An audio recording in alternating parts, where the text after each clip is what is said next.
Heute geht es um Pfingsten.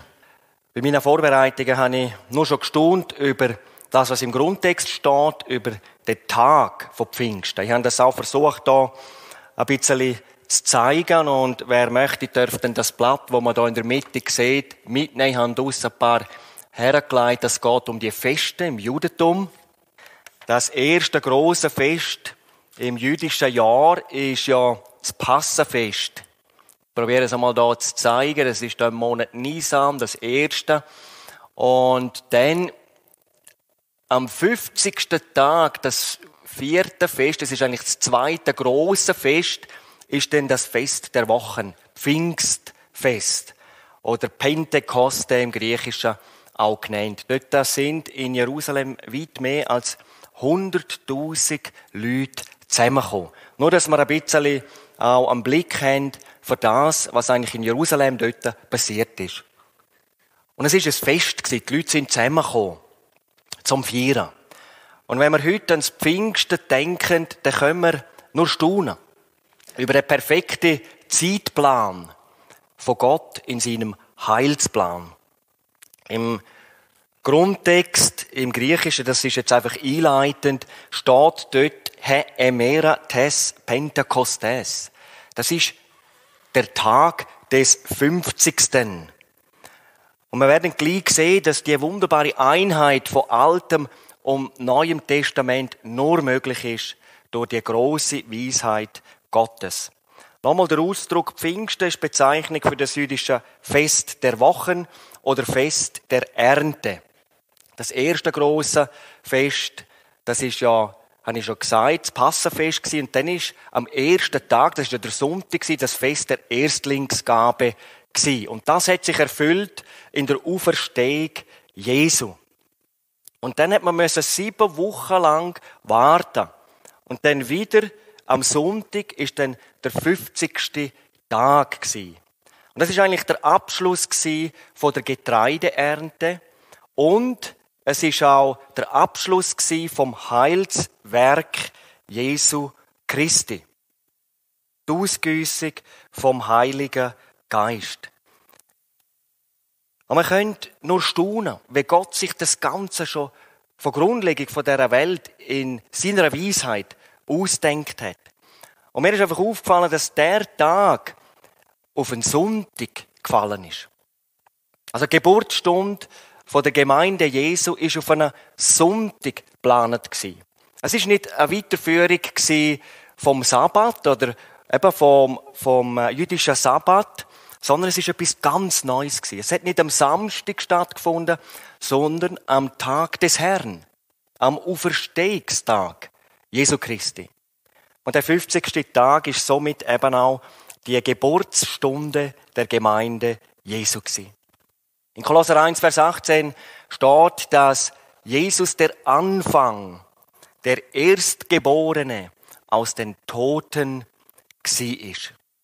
Und nochmal, das ist das Fest der Erstlingsgabe, bei Passa gewesen. Und der 50 Tage später ist dann die Ausgüssung vom Heiligen Geist gekommen. Dass am Pfingsttag 3000 Menschen das ewige Leben empfangen haben. Aus dieser Kraft Gottes ist wiederum die Erfüllung von göttlicher Prophetie gewesen. Wir haben schon im Alten Testament, im Prophet Jesaja, Kapitel 53, Vers 10, die Aussage im Blick auf den Messias: Wenn er sein Leben als Schuldopfer eingesetzt hat, wird er Nachkommen haben. Und im Hebräerbrief, Kapitel 12, Vers 23, ist die Rede von der Gemeinde der Erstgeborenen, die in den Himmeln angeschrieben sind. Also durch das Wunder von der Wiedergeburt gehören wir zu dieser geistlichen Ernte Gottes. Und das alles ist durch Pfingsten möglich geworden, durch die Ausgüssung vom Heiligen Geist. Und das ist auch das Thema heute Morgen, die Ausgießung des Heiligen Geistes und was wir natürlich auch miteinander betrachten, seine Auswirkung. Und so kommen wir zum Bibeltext und auch zum ersten Punkt. Der erste Punkt habe ich überschrieben mit Pfingsten ist die Erfüllung göttlicher Verheißung. Und ich lese jetzt aus Apostelgeschichte 2 einmal die Verse 1 bis 13. Die Bibel dabei haben, dürfen gern auch mit mir mitlesen. Apostelgeschichte 2 ab Vers 1. Und als der Tag der Pfingsten erfüllt war, waren sie alle einmütig beieinander. Und es geschah plötzlich ein Brausen vom Himmel, wie von einem gewaltigen Wind, und erfüllte das ganze Haus, in dem sie saßen. Und es erschienen ihnen Zungen zerteilt wie von Feuer und setzten sich auf einen jeglichen unter ihnen. Und sie wurden alle voll des Heiligen Geistes und fingen an zu reden in anderen Zungen, wie der Geist ihnen gab, auszusprechen. Es wohnten aber in Jerusalem Juden, die waren gottesfürchtige Männer aus allen Völkern unter dem Himmel. Als nun dieses Brausen geschah, kam die Menge zusammen und wurde bestürzt, denn es hörte sie ein jeder in seiner eigenen Sprache reden.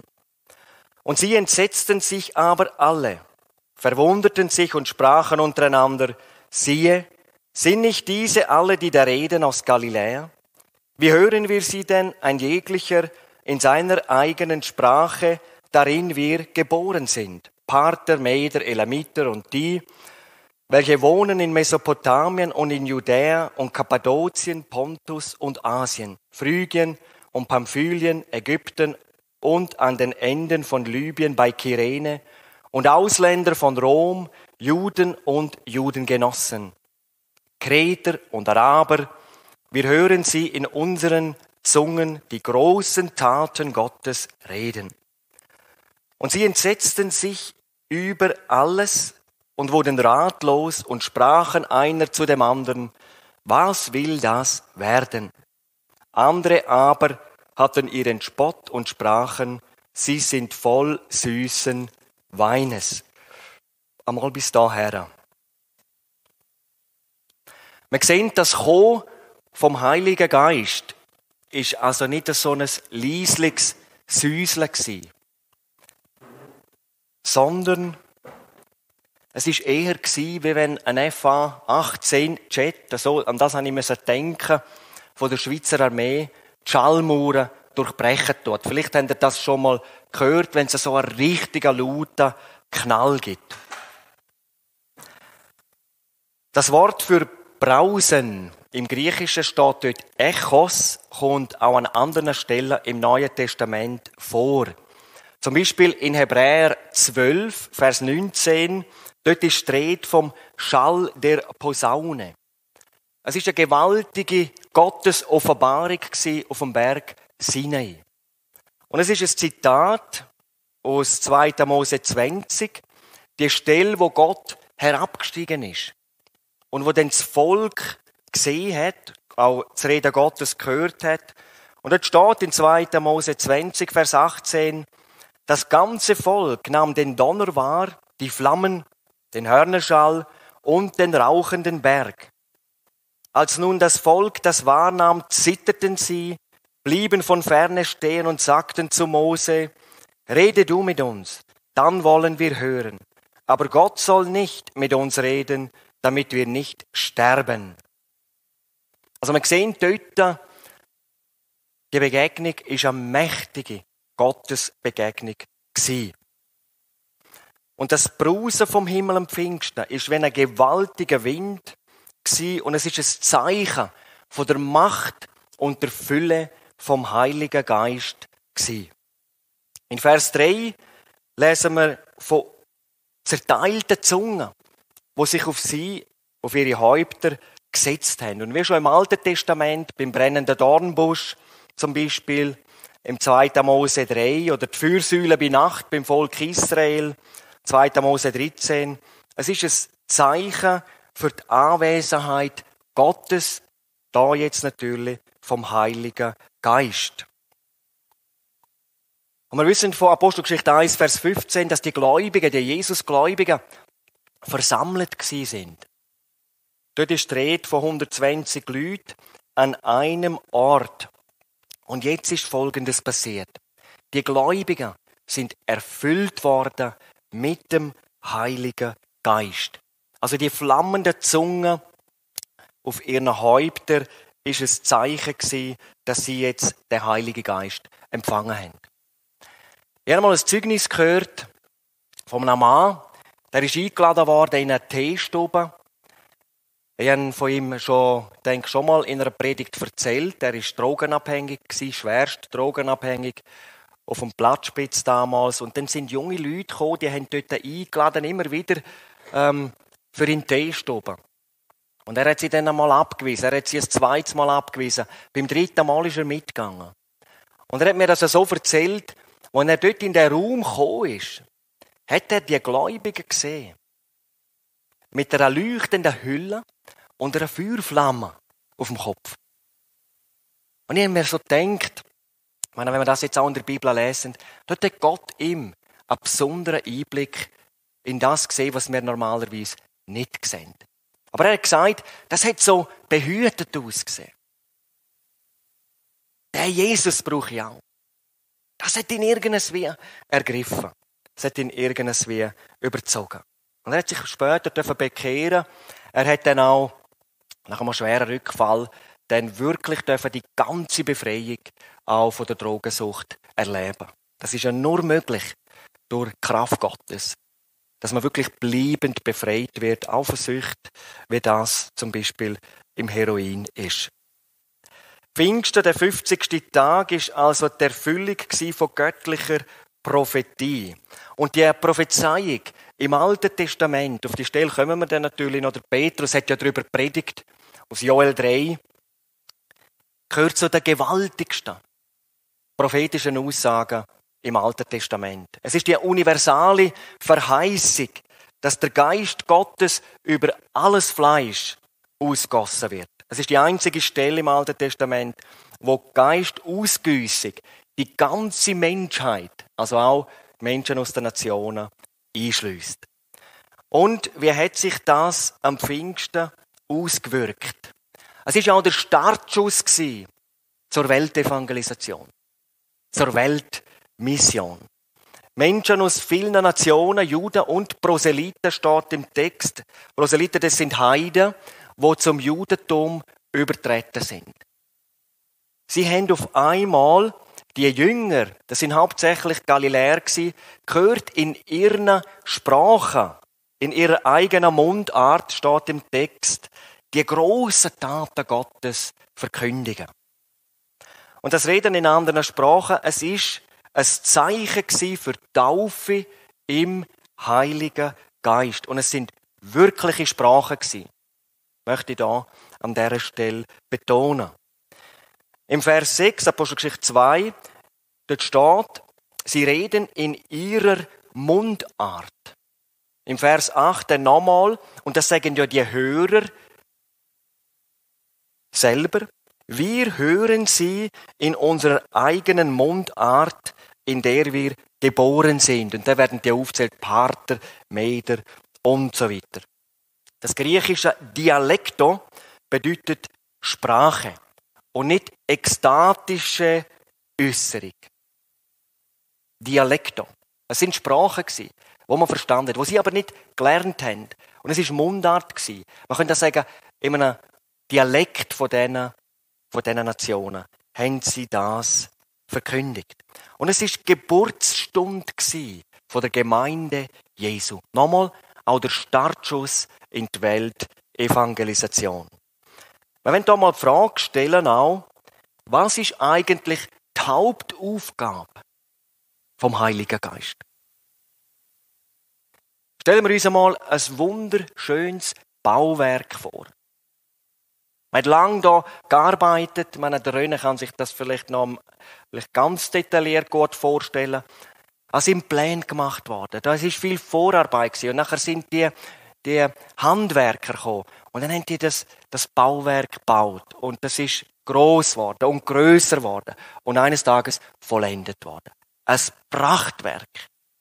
Und jetzt hat man ganz geschickt um das Bauwerk in einer guten Distanz angefangen, so Skiwerfer aufzustellen, auszurichten. Wenn es so gegen Abend wird, dann das Bauwerk wunderbar beleuchtet wird.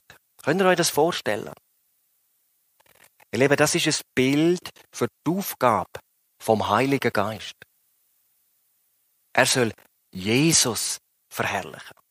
Er ist eigentlich der Skiwerfer auf Jesus Christus. Das ist die Hauptaufgabe vom Heiligen Geist. Natürlich gibt es auch andere Auswirkungen vom Heiligen Geist. Zum Beispiel, dass man anderen dienen. Ich weiss auch von Leuten, die jetzt nicht da sind, die sonst auch zu der Gemeinde gehören, die einen Auftrag im Herzen empfangen haben, auch für andere etwas zu tun. Ihnen die Liebe zu erweisen. Leute, die vielleicht in Not sind. Und sie sind gegangen, sie haben auf die Stimme gehört. Und wollen einfach ein Segen sein für andere. Ich denke, das ist auch eine besonders schöne Auswirkung vom Heiligen Geist. Wenn wir dürfen uns zur Verfügung stellen und anderen dienen. Aber die Hauptaufgabe ist, Jesus Christus gross zu machen. Von diesen grossen Taten Gottes zu reden. Sich ihm zur Verfügung stellen. Wenn wir die Wiedergeburt, die Taufe im Heiligen Geist erlebt haben, dann können wir von der grössten Tat Gottes reden aus unserem eigenen Leben. Denn das ist auch die grösste Tat Gottes, wenn Menschen ewig gerettet werden. Und ich erlebe das immer wieder. Das ist, ich sage jetzt einmal, seit meiner Bekehrung eigentlich die grösste Freude. Zum können bezeugen, mein Leben ist verändert worden. Heute Morgen in der Gebetsstunde habe ich denen, die dabei waren, gesagt, könnt ihr euch vorstellen, vor 17 Jahren, das war Pfingstsonntag, ich habe nicht einmal mehr gewusst, was Pfingsten bedeutet, bin ich schwerst betrunken, verhaftet worden. Und es ist ein Wunder Gottes. Das ist mein letzter Absturz gewesen, dass nachher auf einmal der Wunsch da war, wirklich können, Jesus zu suchen, und er hat sich finden lassen.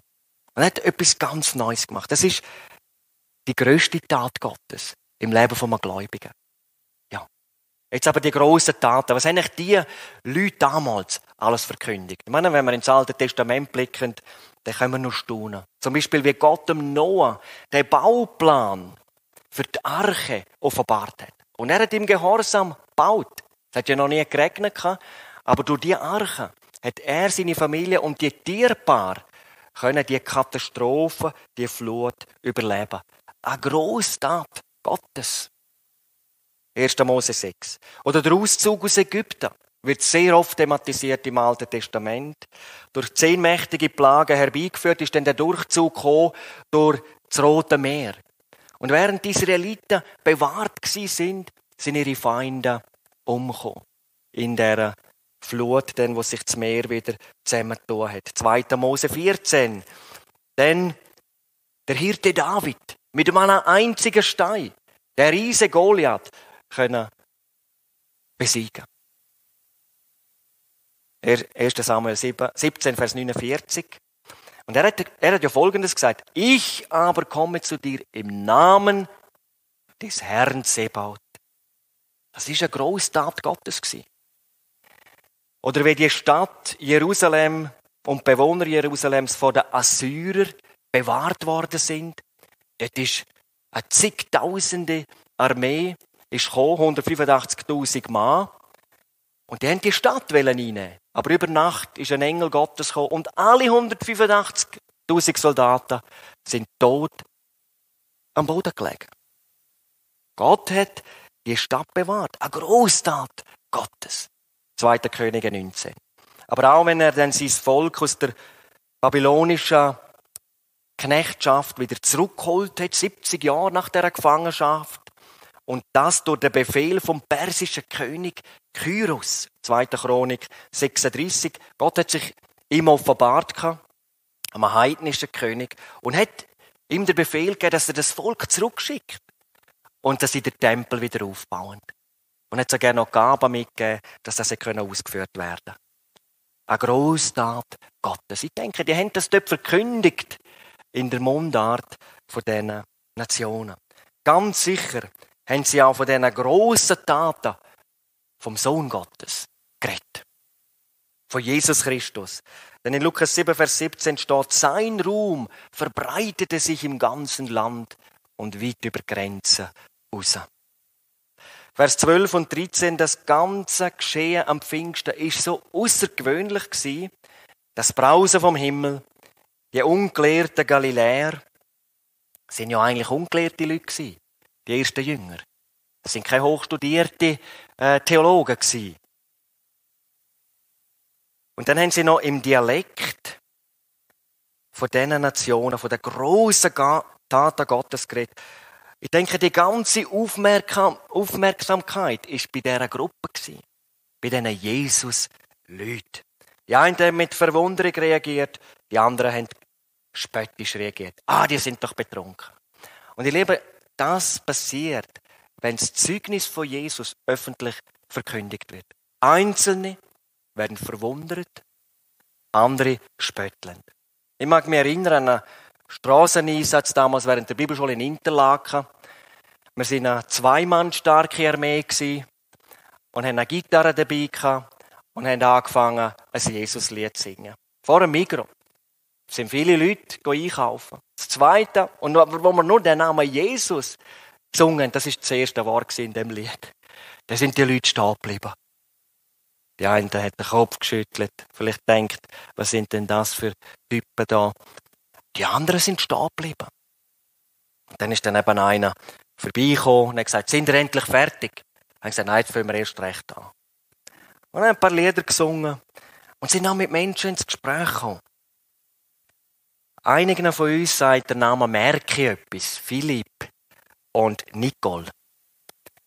Ich hatte einen Dienst vor ein paar Wochen in seiner Gemeinde und wir haben dann beim Mittagessen, ich bin dann bei ihnen gewesen, haben wir einfach geredet über Mission, örtliche Mission und sein Herz ist so brennend, er ist ja etwa da in der Bibelstunde auch gewesen, für die Leute vor Ort. Und jetzt haben wir abgemacht, dass wir am 26., 27. Juni, das steht auf dem Monatsblättchen dann drauf, dürfen wir gerne beten, einen Einsatz machen. Der hat noch ein paar Leute gewinnen. Wir werden am Samstagmorgen eine Schulung machen und nach dem Mittag nochmal recht beten und dann gehen wir raus. Und wenn wir können, er tut das noch abklären, tun wir zuerst singen. Und dann geben wir vielleicht das Zeugnis.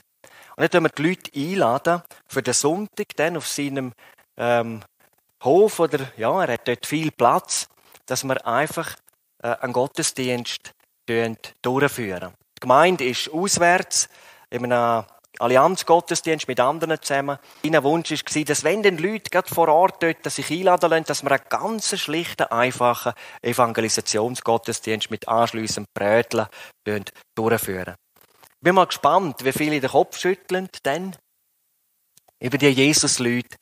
Aber ich gehe davon aus, es hat auch Leute, die suchend sind, die sich vielleicht einladen lassen, die vielleicht an diesem Wochenende dürfen das grosse Erlebnis machen, dass Jesus Christus eben für sie gestorben ist. Und sie so wertvoll erachtet, dass Gottes Heiligkeit, so hat sie heute überbetet, am Morgen, Wohnung macht in unserem Leben. Ihr seid der Tempel des Heiligen Geistes, hat der Paulus zu den Gläubigen in Korinth gesagt. Wir kommen zum zweiten Punkt. Was ist eigentlich die Kernbotschaft von Pfingsten? Die Verheißung ist ja 800 Jahre vorher durch den Prophet Joel ausgesprochen worden. Ich denke, die Kernbotschaft, wir werden das auch gerade lesen, ist Errettung. Errettung von allen, die jetzt in dieser Zeit vom Heiligen Geist, von der Gnadenzeit, den Namen vom Herrn anrufen. Und ich lese hier ab Vers 14 bis Vers 36. Da trat Petrus auf mit den 11, erhob seine Stimme und redete zu ihnen, ihr jüdischen Männer. Und alle, die ihr in Jerusalem wohnt, das sei euch kundgetan. Und lasset meine Worte zu euren Ohren eingehen. Diese sind nicht betrunken, wie ihr wähnt. Es ist ja erst die 3. Stunde am Tage, 9 Uhr am Morgen. Sondern das ist's, was durch den Propheten Joel gesagt ist. Es soll geschehen in den letzten Tagen, spricht Gott, da will ich ausgießen von meinem Geist auf alles Fleisch. Und eure Söhne und eure Töchter sollen Weissagen. Und eure Jünglinge sollen Gesichter sehen und eure Ältesten sollen Träume haben. Und auf meine Knechte und auf meine Mägde will ich in denselben Tagen von meinem Geist ausgießen. Und sie sollen Weissagen. Und ich will Wunder tun oben im Himmel und Zeichen unten auf Erden, Blut und Feuer und Rauchdampf. Die Sonne soll sich verkehren in Finsternis und der Mond im Blut, ehe der große Tag und herrliche Tag des Herrn kommt. Ich kann auch sagen, der schreckliche Tag des Herrn. Und es soll geschehen, jeder, der den Namen des Herrn anruft, wird gerettet werden. Ihr Männer von Israel, höret diese Worte.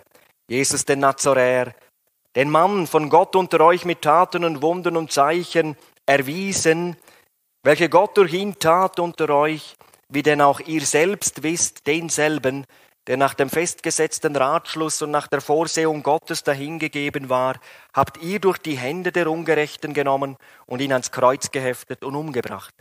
Den hat Gott auferweckt und hat aufgelöst die Schmerzen des Todes, wie es denn unmöglich war, dass er von ihm festgehalten würde. Denn David spricht von ihm, ich sah den Herrn alle Zeit vor mir, denn er ist zu meiner Rechten, dass ich nicht wanke. Darum ist mein Herz fröhlich und meine Zunge frohlockt. Auch mein Fleisch wird ruhen in Hoffnung. Denn du wirst meine Seele nicht dem Tode überlassen, auch nicht zugeben, dass dein Heiliger die Verwesung sehe. Du hast mir kundgetan die Wege des Lebens. Du wirst mich erfüllen mit Freuden vor deinem Angesicht. Das ist das Zitat aus Psalm 16. Ihr Männer und Brüder, lasset mich frei reden zu euch von dem Erzvater David. Er ist gestorben und begraben und sein Grab ist bei uns bis auf diesen Tag. Da er nun ein Prophet war und wusste, dass ihm Gott verheißen hatte mit einem Eide, dass er aus der Frucht seiner Lenden nach dem Fleische Christus auferwecken und auf seinen Thron setzen wolle, hat er voraussehend von der Auferstehung Christi geredet, dass seine Seele nicht dem Tode überlassen und sein Fleisch die Verwesung nicht gesehen hat. Diesen Jesus hat Gott auferweckt, dessen sind wir alle Zeugen. Da er nun zu der Rechten Gottes erhöht ist und empfangen hat die Verheißung des Heiligen Geistes vom Vater, hat er ausgegossen dies, was ihr jetzt seht und hört. Denn David ist nicht in den Himmel aufgefahren. Er spricht aber, der Herr sprach zu meinem Herrn, setze dich zu meiner Rechten. Das ist das Zitat des Psalm 110, Vers 1. Bis dass ich lege deine Feinde zum Schemel deiner Füße. So wisse nun das ganze Haus Israel gewiss, dass Gott diesen Jesus, den ihr gekreuzigt habt, zum Herrn und Christus gemacht hat. Ein besonderer Gedanke, wo der Heilige Geist in diesen Herzen Wohnung gemacht hat. Morgen um 9 Uhr, Sonntag, ist die erste grosse Evangelisation die stattgefunden hat. Denn der Heilige Geist ist nochmal der Geist von der Mission, der Geist von der Evangelisation. Und wir sehen, die Grenzung im Blick auf den Empfang vom Heiligen Geist ist weg gewesen. Unabhängig von der Nationalität, ob jung oder alt, ob arm oder reich, Vers 21, es wird geschehen, jeder, der den Namen des Herrn anruft, wird gerettet werden. Natürlich hat nur der Geist empfangen, wo, das sehen wir dann noch später, auch echte Buße tun haben. Wenn wir das Joel-Zitat ein bisschen genauer betrachten, dann sehen wir, dass das eigentlich eine sehr lange Zeitspanne ist, die gemeint ist. Das ist die Gnadenzeit, wo Gott bis zur Wiederkunft Jesu. Vers 20. Bis der große und herrliche Tag des Herrn kommt. Joel 3, Vers 4, dort steht, der schreckliche Tag des Herrn. Ich denke, für die Gläubigen wird es ein herrlicher Tag sein, wenn der Jesus wiederkommt. Für die anderen wird es ein schrecklicher Tag sein. Es ist die Rede davon, dass die Sonne verfinstert wird und der Mond blutrot wird. Und die Zeitspanne nennt die Bibel die letzten Tage. Es geht darum, dass Menschen sich rufen lassen in dieser Zeit zum Kreuz. Nach Golgatha. Nur dort gibt es Rettung. Durch den gekreuzigten Jesus Christus. Und wenn dann der Wettlauf, könnte man sagen, beendet ist, wenn Gott selber in seiner ganzen Heiligkeit und Gerechtigkeit auftreten wird, Denn wenn niemand mehr entrinnen kann, dann sind die Würfel gefallen. Ewiges Leben oder ewige Verdammnis, ewiger Tod. Darum gilt noch heute, wenn ihr seine Stimme hört, verstocket eure Herzen nicht. Und dann steht so wunderbar in der Sprüche: Mein Sohn, meine Tochter, gib mir dein Herz. In der letzten Evangelisation in Straubing, das war ein Wochenende, dort sind auch Menschen in die Aussprache gekommen. Am Samstagabend hat sich ein Jugendlicher, ich meine so 14 ist er gewesen, ist er in die Seelsorge gekommen. Er hat eigentlich einfach ein paar Fragen im Blick auf die Heilsgewissheit. Und er hat dann einfach nochmal wissen, ja, wo steht das genau, auf was kann ich mich stützen? Und dann haben wir das einfach im Gebet festmachen. Am nächsten Tag ist der kleine Bruder von ihm gekommen. Nach der Predigt. Das war der Sonntag. Und dann hat er gesagt, er war dann der Einzige, der da gekommen ist, sagt, ja, aber Jesus ist ja nicht für uns gestorben, die Römer haben ihn ja umgebracht. Dann habe ich gesagt, sehr gute Überlegung, aber los jetzt einmal. Und dann habe ich ihm erklärt, dass die Römer eigentlich nur das Werkzeug sind. Dass das, was Jesus erleiden hat müssen, schon vor Grundlegung dieser Welt bestimmt war. Weil es keinen anderen Weg gegeben hat, um uns sündige Menschen für den Himmel zu gewinnen. Und dann haben wir noch das eine oder andere erklärt. Und auf einmal habe ich gemerkt, doch, jetzt hat er es begriffen. Und dann haben wir noch den Heilsplan nochmal miteinander angeschaut. Und nachher habe ich ihn gefragt, verstehst du das? Ja. Hast du auch schon in deinem Leben Sünde getan? Ja, natürlich. Und für wie viele Sünden ist denn Jesus gestorben? Für alle. Und dann hat er sich Jesus Christus anvertrauen. Ich glaube, er war 8 oder 9 gewesen. Und ich glaube, der hat das wirklich begriffen. Und er hat nachher auch in einem einfachen Gebet nochmal danken für seine Errettung. Und mir ist wieder so bewusst, das sind ja nicht meine Worte, die jemanden überzeugen können. Es ist der Geist Gottes. Und es ist das Wort Gottes. Wenn wir es anderen erklären. In dieser Pfingstpredigt können wir auch vieles lernen für unser Zeugnis, wenn wir Jesus Christus bezeugen. Ich möchte einmal auf einzelne Punkte kurz eingehen. Wenn der Apostel Petrus, er sagt da im Vers 22, dass Jesus der von Gott beglaubigte Retter ist. Von ihm gesamte Retter. Und interessant, das Wort Apodeiknymi kann man auch mit darstellen oder mit erweisen übersetzen. Und es kommt ganz interessant im 2. Thessaloniker 2, Vers 4 auch vor, wo sich der Antichrist in den Tempel setzt und sich selber darstellt, er sei Gott. Aber wir können bezeugen den anderen Leuten, Jesus Christus ist von Gott, am Vater, bestätigt worden. Er ist der Retter, es gibt keinen anderen. Und wie hat er ihn bestätigt? Das ist ein zweiter Punkt, wo wir auch im Zeugnis, wenn wir anderen etwas von Jesus weitergeben, auch erwähnen können, nämlich durch Zeichen, Wunder, mächtige Taten. Dynamis. Was hat Jesus nicht alles tun können? In dieser Konzentration hat nur er das tun können. Darum können wir sagen, Jesus hat Blinde heilen, dass sie wieder gesehen haben. Lahme, dass sie wieder gehen können. Und was mir damals, als ich noch nicht bekehrt war, aber angefangen habe, die Bibel zu lesen, auf einmal wie so ins Herz gegangen ist, Matthäus sagt, wo er einen Besessenen befreit hat. Und ich habe nie ans Böse geglaubt vorher. Wenn mir jemand gesagt hat, es gibt einen Teufel, habe ich gesagt, ja, das kannst du selber glauben, das Märchen. Aber dort ist durch die Offenbarung vom Wort Gottes, durch den Heiligen Geist, ist mir das gezeigt worden. Und dort ist mir auch klar geworden, wo auch so ein bisschen der Hintergrund von dem vielen Schlechten in meinem Leben. Natürlich habe ich es selber getan, aber woher das kommt. Also für unser Zeugnis, erzähl auch von diesen Wunder Jesus. Von diesen Sachen, die nur er machen kann. Dann natürlich Kreuzigung. Also das dürfen wir ja nie auslassen. Er ist gekreuzigt worden. Und dann steht nach dem Ratschluss und der Vorsehung Gottes, Vorherbestimmung, Vorwissen, im Griechischen steht dort Prognosis. Ich glaube, für das letzte Woche ist mehrheitlich Regen verheißen gewesen, prognostiziert gewesen. Und der Silas hat so gebeten für den Zügeltag, dass doch die Sonne scheint. Und wir haben ja nur staunen können gestern. Es ist, glaube ich, kein Regentropfen gefallen. Es ist prognostiziert gewesen, Jesus wird gekreuzigt werden. Es ist also nicht nur der Wunsch vom Vater gewesen, sondern seine entschiedene Wille und damit auch göttliche Notwendigkeit. Und in 1. Petrus 1, Vers 19 und 20 redet die Bibel vom kostbaren Blut Christi als eines Lammes ohne Fehler und ohne Flecken. Das Ausersehen, Proginosko, steht dort eben, vorausgesehen vor Grundlegung der Welt, aber am Ende der Zeiten geoffenbart worden ist, um euretwillen. Und der Petrus, der sagt, man könnte sagen, knallhart. Ihr habt ihn getötet.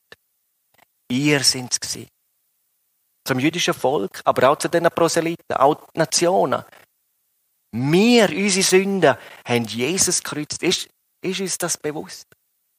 Ein Libanes, der zum Glauben gekommen ist, er ist nachher in den evangelistischen Dienst gekommen, ist dann in Jerusalem gewesen, hat dort in dem Garten, wo man sagt, dass dort das Grab Jesu war,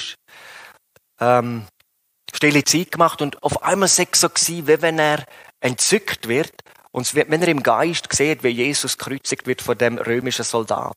Und dann hat man nur von hinten gesehen und dann hat er das Gesicht gesehen von dem römischen Soldat und dann hat er ihm die Nägel durch die Hände geschlagen und die Nägel durch die Füße. Und dann sagt das Kreuz aufgerichtet worden und plötzlich hat sich der Soldat gedreht und dann sagt er, weißt du, was habe ich gesehen? Ich habe mich gesehen. Ich habe mich gesehen. Sind es nicht unsere Sünden, sind es nicht wir, wo Jesus gekreuzigt hat. Und so hat es der Petrus diesen Leuten damals gesagt. Dann hat er die Auferstehung bezeugt. Das ist auch wichtig, dass wir sagen, Jesus ist ein lebendiger Heiland. Man kann ihn erfahren. Versuch es doch. Fang doch einmal an, auch zu lesen und einmal ihm zu sagen, bitte zeig die mir. Dann hat er auch von der Erhöhung Jesu geredet. Zur Rechten vom Vater. Das ist ein Zitat aus Psalm 10, 110, Vers 1. Dass er sich auf den Thron gesetzt hat. Und dann der Abschluss von der Pfingstpredigt. Der Jesus ist Jahwe, der Herr, der Kyrios, der Christus, der Gesalbte. Und ihr habt ihn gekreuzigt. Und jetzt muss man sich einmal vorstellen, was das eigentlich für Aussagen sind. Und dann gewirkt vom Heiligen Geist sind die Leute getroffen gewesen. Wir kommen zum letzten Punkt. Die Auswirkung von Pfingsten und dieser Botschaft von Petrus. Wir sehen, dass durch das Wort, das ist ja viel alttestamentliches Wort, sind Zitate, und durch die Macht vom Heiligen Geist ist es ihnen durchs Herz gegangen. Und dann ihre Frage, ich denke, es ist eher mit einem verzweifelten Unterton gewesen. Was sollen wir tun, wenn sie als Juden und Proselyten den Messias gekreuzigt haben und jetzt er erhöht ist als der Herr, als der Christus? Ja, was bleibt ihnen noch übrig zu tun? Und sie erkennen ihre Schuld, sind überführt, dass sie entsetzlich gesündigt haben und einem schlimmen Gericht entgegengehen. Und genau in diese Situation hinein sagt Petrus, tut Buße, kehrt um, lasst euch taufen auf den Namen Jesu Christi, auf dass eure Sünden ausgelöscht werden. Und jetzt gibt's eine wunderbare Reaktion und eine traurige Reaktion im Blick auf Verkündigung vom Evangelium. Da am Pfingsten, wir haben es am Anfang gehört, das sind weit über 100.000 Leute zu dem Pfingstfest auch pilgert. Es sind dann 3.000 gewesen, die sich entschieden haben, die sich taufen lassen haben, die sich bekehrt haben. Und das ist jetzt ganz gross.